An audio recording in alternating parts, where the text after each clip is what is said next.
Happy Valentine's Week! Welcome to this week's journal entry. I wanted to share some love with you that I felt, sprinkle some love onto you, and give you 3 steps to loving yourself a little bit more this week, whether you're smitten or single. I host this podcast truly because I believe that by sharing my vulnerable moments and my struggles and how I use journaling to work through them, that it will help other women out there.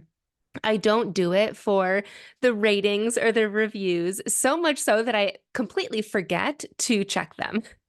I was listening to another podcast last week, and she started off I almost said entry, every episode by mentioning and reminding to her listeners that they go rate and review, and then she shares one of the recent reviews.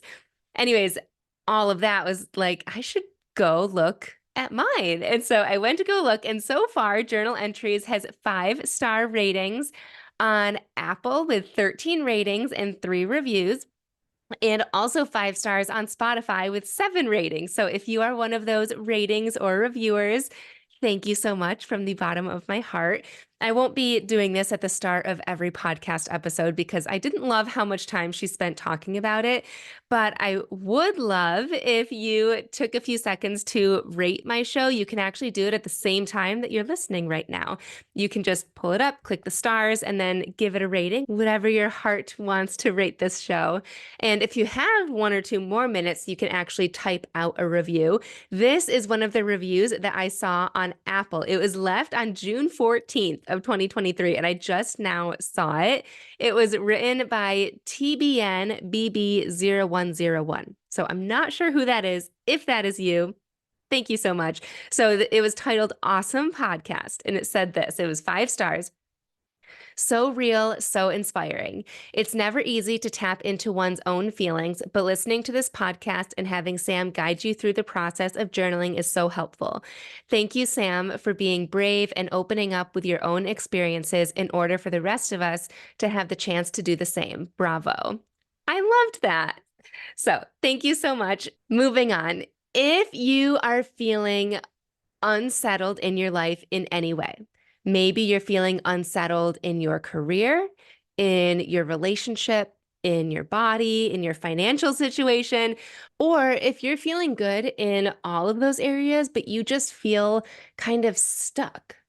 If you're feeling any of that, it's safe to say that you don't love all aspects of your life, which I first want to say is okay. You can feel grateful for all that's going well in your life and want things to change in some areas so that you can be happier or more fulfilled or just feel better in whatever way.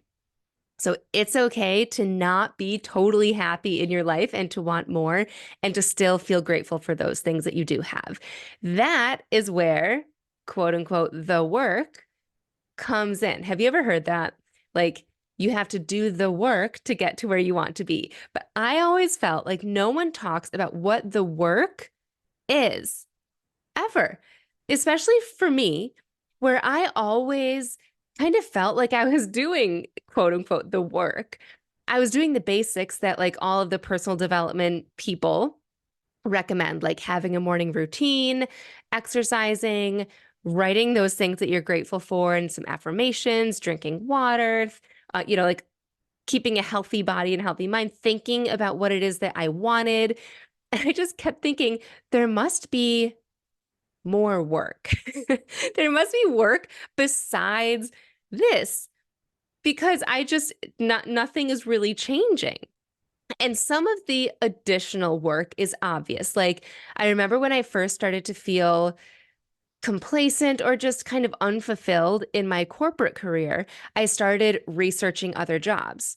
So that was like extra work, a tangible thing that I could take action on and do is just researching other jobs, applying to other jobs. Or when I realized that I was struggling in my marriage, I increased my communication and I suggested therapy. So like that type of work. But while I do believe that morning routines are incredible potentially necessary for mental health at least, and exercise is beneficial to prepping your body and your mind. I realized after my shift, so like I don't know, after my divorce and after I started my journaling business and or maybe during that and I feel like I'm a completely different woman now. I feel empowered and fulfilled and happy even though my life is like the busiest ever. I just feel so different and I realized I must have done the work to get here, right? And so I realized what it was, at least for me. And so, if you're looking to level up and feel more love in your life in any way, these are the three pieces of work that I did, besides the exercise and, drinking water and whatnot. Do that too. Okay. So, here's the real work, in my opinion. First, get clear on not just the change that you want to have happen, but matching that clarity with the self-worth that you deserve it. You deserve to feel that way. You deserve to have that relationship. You deserve to look at the large balance in your bank account. You deserve to sign up to volunteer at your kids' school because you want to and you have the time freedom and the flexibility. You deserve to look into the mirror and love what you see. You deserve to look in that mirror and think, wow, I look really lean today. My skin is glowing today. I feel incredible today. You deserve all of those things. When you are clear on what it is that you want, yet underlying you don't believe that it's possible, it is going to be very hard to actually obtain that goal that you have. I'm actually working with a private client right now, and I am prompting her through a certain situation in her life and how she was feeling a little bit unworthy of something incredible that happened. And so I'm guiding her through this, and she had a really profound, I think, breakthrough in one of her journal entries. She was feeling this like anxiety almost and a little bit of fear around this situation and ultimately the worthiness of getting the thing that was given to her. And she realized that that anxiety was misplaced, that her feelings were misplaced. She was placing that on her worthiness. And through journaling, she realized that she totally is worthy. It's actually the unknown of what's to come that was making her a little bit anxious. So now we're focusing on that. But I just thought that was such a really profound breakthrough to have, that separating feelings from worthiness. And worthiness is key to getting what you want. So next is questioning your worth. I always thought that I had high self-worth. I don't know why, but just maybe self-confidence is what I had. But looking back at some of the relationships that I was in and what I absorbed from others and how I changed myself around certain people, I believe now that it all boils down to how much I thought I was worthy of, to what I thought I was worthy of. And I just never stopped to question it. Because the truth is, if I thought that I was truly worthy of a certain type of love, of relationship, I never would have accepted some of the relationships that I was in. I knew that there was potentially a better match out there, but I just never stopped to question it. I was just like, yeah, life is good. Let's let's keep going. If I thought I was worthy of a healthier body, I would have never continued to binge eat. A lot of you guys know that I struggled with binge eating disorder. I knew the exact steps to getting a healthy body. I mean, even during it, I was a wellness coach. I just never stopped to question it, to question my worth around deserving to have this strong, lean, healthy body. So, where do I go to question these things is obviously my journal, and I'm going to help you with this.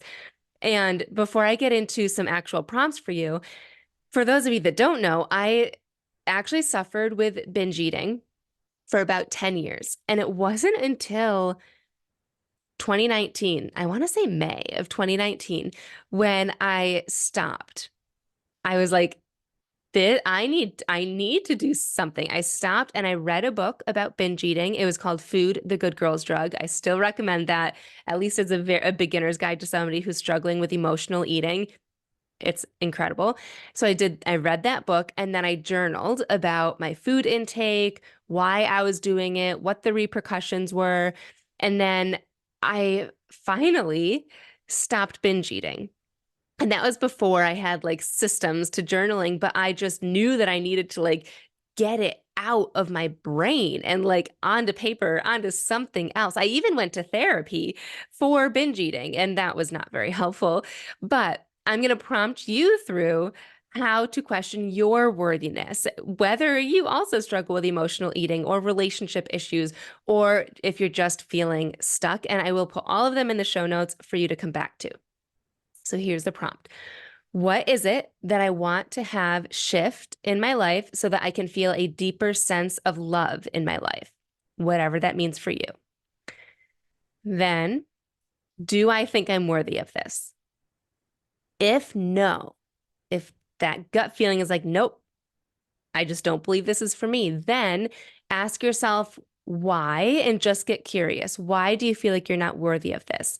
When was this thought instilled in you? Did you grow up believing that?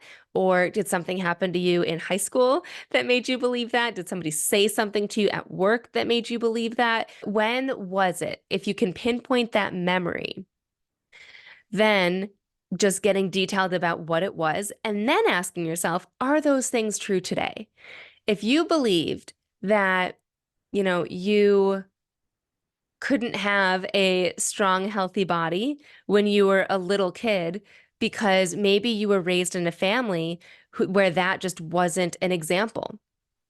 And so you thought that you were destined to also be a little bit heavier or just not have a good relationship with food because that's all you saw around you. You likely, if you're listening to this, are an adult right now. And you have a lot of other influences, positive influences in your life. Is that still true today? Is that belief of you are destined to look like this and feel like this still true? Does it have to still be true today? Most often, I'm going to say no. And there's always different caveats to all scenarios.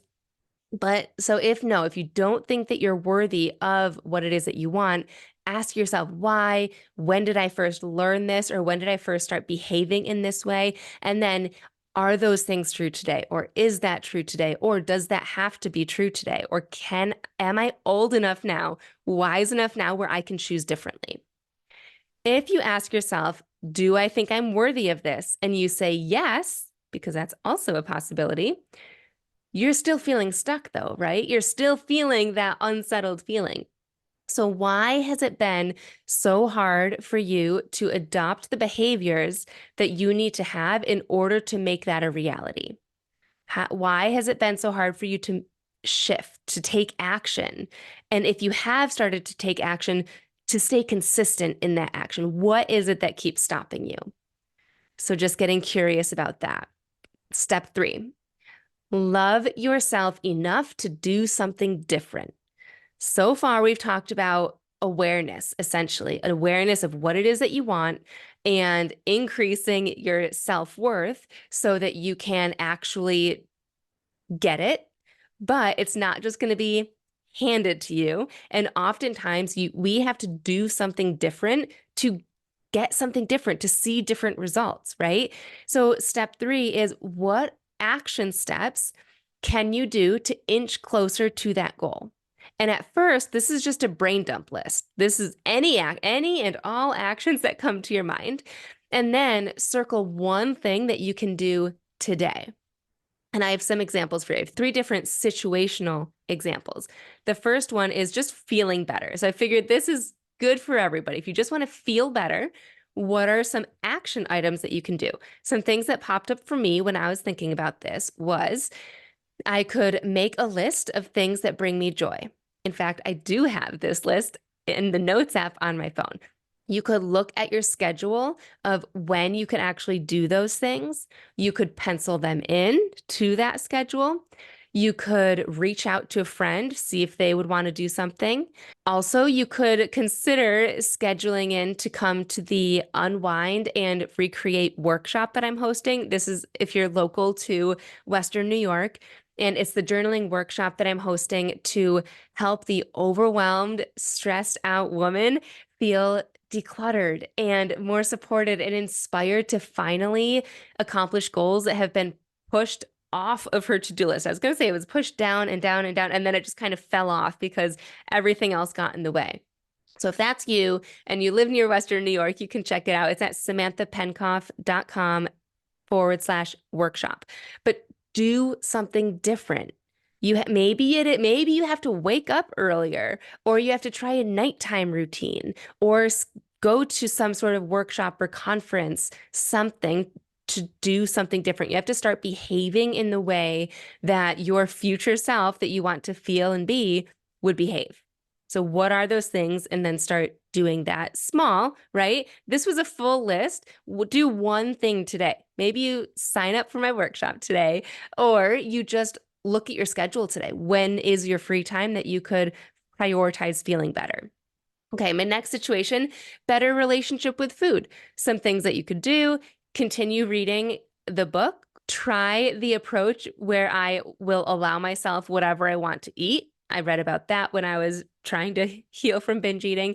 I could make a flexible meal plan. I used to make meal plans that were so strict, and I would like enter every single calorie into my MyFitnessPal beforehand so that I knew exactly how much I was eating. So it was like binging and restricting. So a to-do item would be create a flexible meal plan.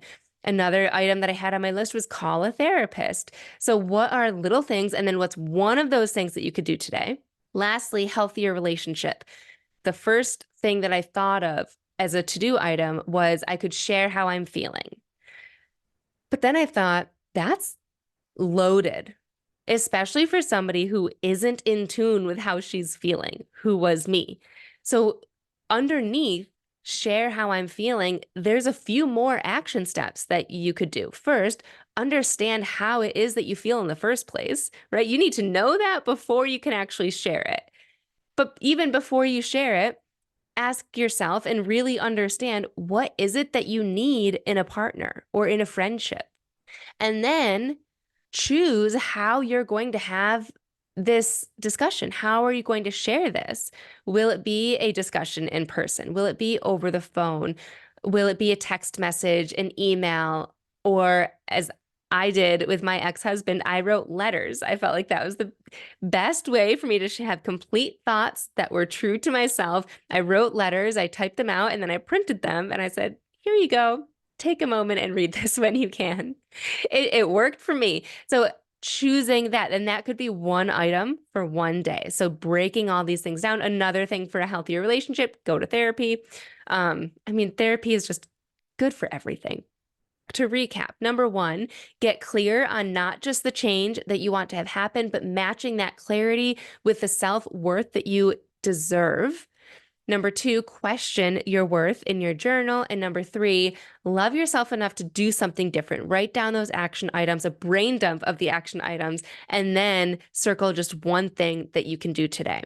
Do these three things anytime you feel unsettled or stuck in any area of your life. Or if you just know that you're ready to attract more and you're feeling fine in your life, this also works really, really well for that. So give it a try, and remember to check out the workshop link in my show notes if you're local, and if you would love some guidance on how to actually journal so that you not only feel better, but your life starts to actually shift for the better too. Thank you so much for listening this week, and I'll see you next week.